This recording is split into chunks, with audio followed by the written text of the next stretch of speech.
Anak-anak, Ibu mau ngejelasin tentang latihan soal yang tugas kemarin yang di buku paket halaman 24 nomor 4 ya.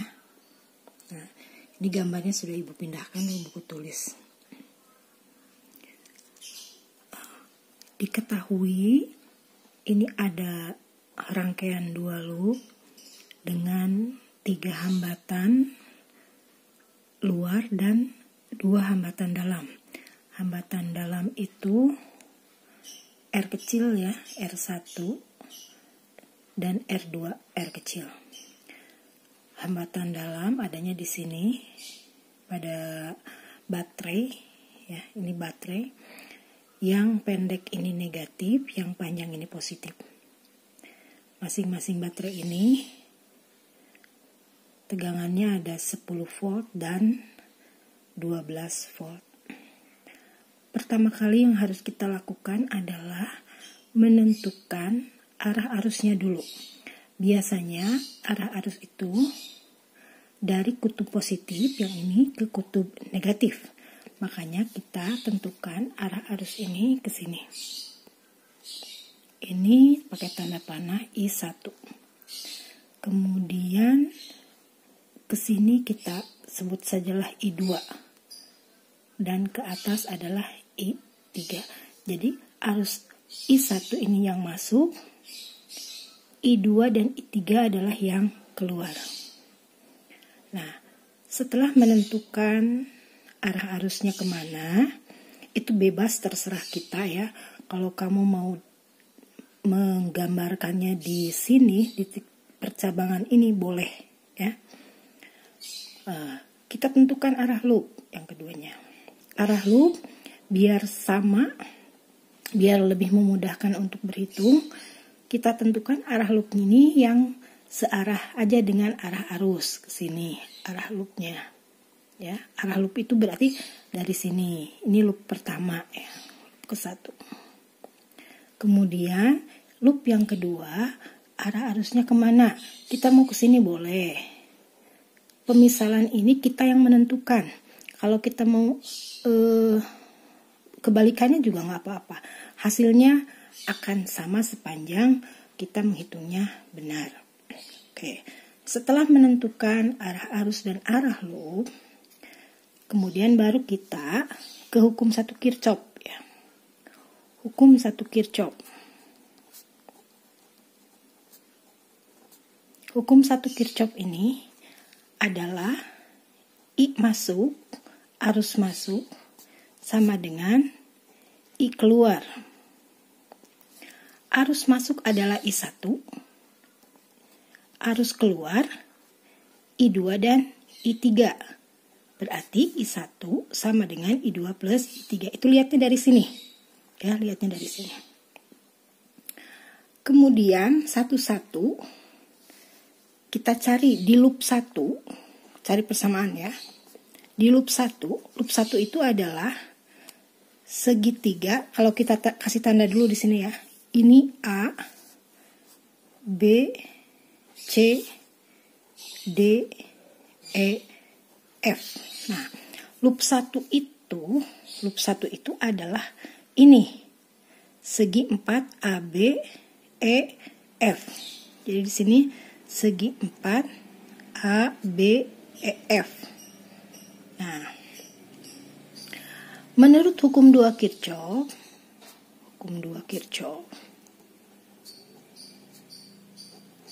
bahwa sigma E, GGL induksi, ditambah dengan sigma IR sama dengan 0. Sigma E itu artinya jumlah GGL yang ada di loop 1 di sini. Dan sigma IR adalah arus yang melewati loop 1 dikalikan dengan hambatan yang ada di yang ada di loop 1 ini. Oke. Sekarang di loop 1 ini ada E1 saja. Ya, nggak ada lagi kan GGL ini cuma E1. Dalam penelusuran arah loop, ini dia menemui kutub negatif dulu. Ini kutub negatif ya. Ini negatif, ini positif. Maka GGL ini jadi negatif. Min E1. Ditambah sekarang I1 ini dia dari sini ke sini I1. Dari sini ke sini I3. Dari sini ke sini I1 lagi. Jadi I1 itu dari ini dia miliknya I1 dengan ini R1 dan R1 ini miliknya I1. Kalau I3 dia miliknya yang ini R3 ya. Sehingga bisa kita tuliskan begini. I1 karena dia searah dengan arah loop, maka I1-nya positif dikali dengan R1 plus R1.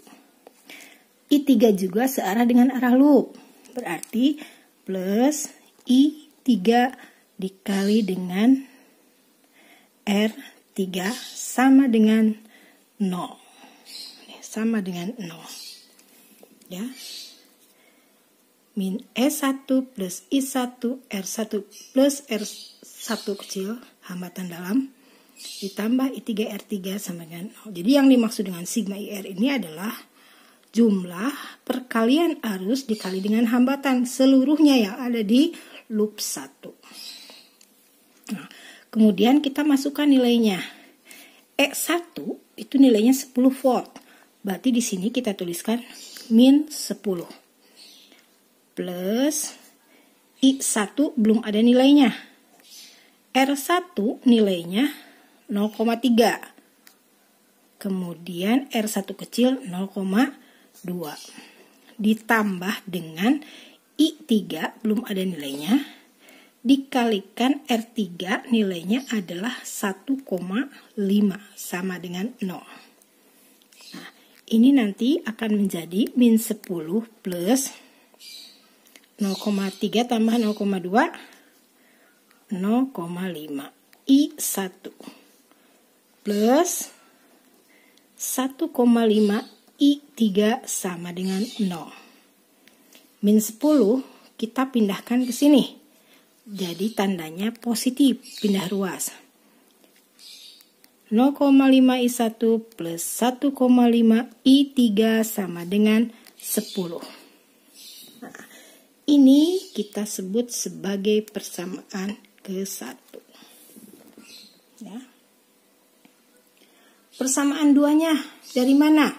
Dari loop 2. Kamu lihat di loop 2. Loop 2 itu adalah segi 4 ini. B, C, D, E. Jadi kamu lihatnya cuman ini doang.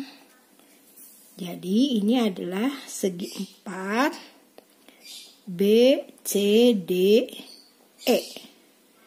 Nah, sama pakai hukum 2 Kirchhoff bahwa sigma E ditambah sigma IR sama dengan 0.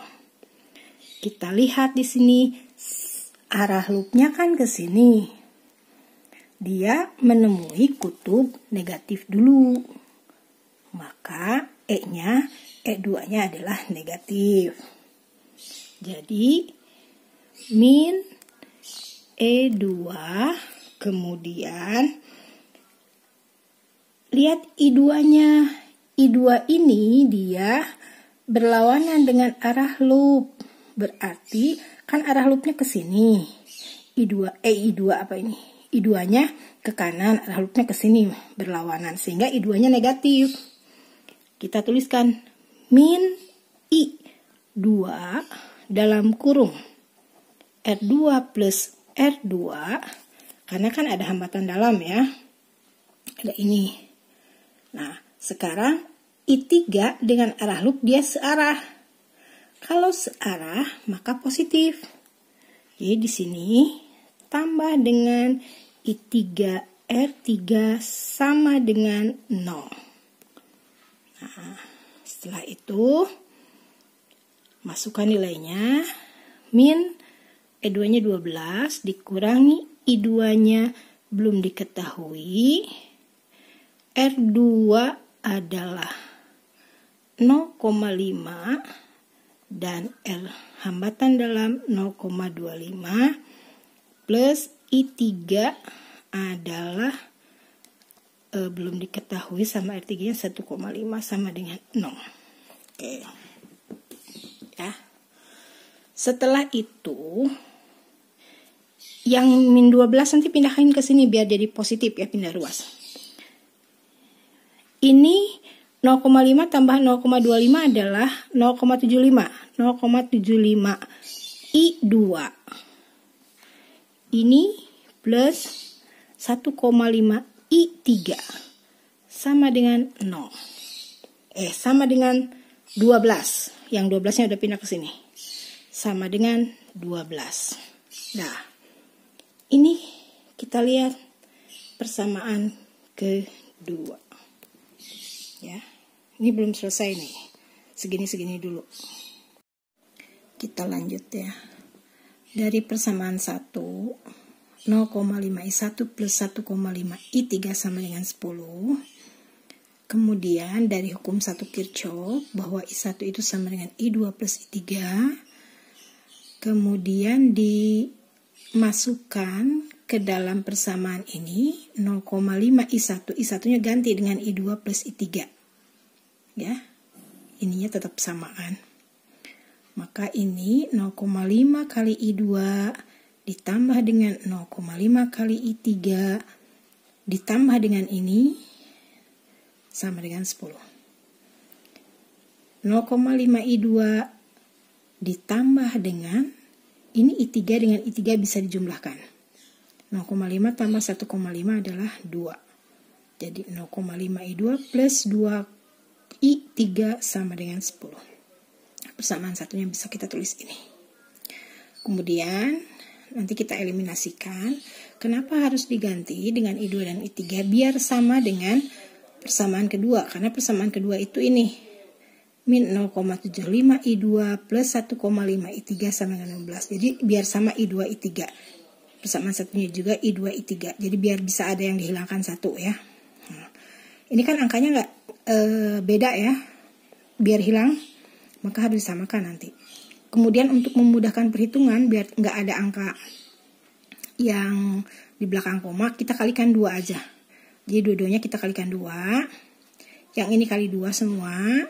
Jadi hasilnya I2 plus 4 I3 sama dengan 20. Ini dikali 2 semua. Ini kali 2 jadi berapa? 1,5 ya. Ini kali 2 jadi 3. Ini kali 2 jadi 24. Nah ini persamaannya. Karena angkanya beda, biar ada angka yang sama, ini dikalikan 3 atas, yang bawah kali 4. Sehingga ini hasilnya. Kalau dia dikali 3 dan kali 4, persamaannya menjadi 3I2 plus 12I3 sama dengan 60.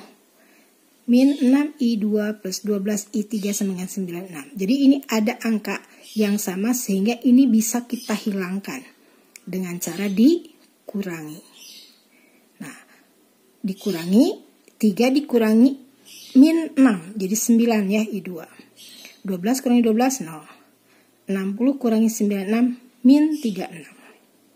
Sehingga I2 sama dengan min 36 per 9 sama dengan min 4 ampere. Nah ini I2 nya udah dapat min 4 ampere. Kenapa tandanya negatif? Berarti I2 ini arahnya berlawanan dengan arah yang kita misalkan. Jadi arahnya sebaliknya yang dimisalkan. Kalau tadi arahnya, kita lihat ke sini ya. Nah I2 ini arahnya ke kanan, maka arah sebenarnya dia itu ke kiri. Ya, karena hasil pengerjaan kita tadi adalah negatif. Nah, kalau hasilnya positif itu sesuai dengan arah yang kita misalkan. Oke, kita balik lagi ke sini ya. Nah, setelah I2 diketahui, min 4, kita ingin mengetahui arus yang lain. Masukkan ke dalam persamaan ke-1. I2 plus 4, I3 sama dengan 20. I2-nya kan min 4. Nah, masukkan nilainya min 4. Plus 4I3 sama dengan 20. Jadi 4I3 sama dengan 20 tambah 4. Min 4-nya pindah ruas ke sini. I3 sama dengan 24 per 4, jadi I3-nya adalah 6 ampere. I3 6 ampere, I2 min 4 ampere. Masukkan ke dalam persamaan yang pertama, hukum 1 Kirchhoff, bahwa I1 sama dengan I2 plus I3, sama dengan min 4 plus 6, jadi I1-nya adalah 2 ampere. Demikian pengerjaannya, kamu pahami ya dengan satu-satu. Jika ada yang belum paham, silahkan ditanyakan. Oke.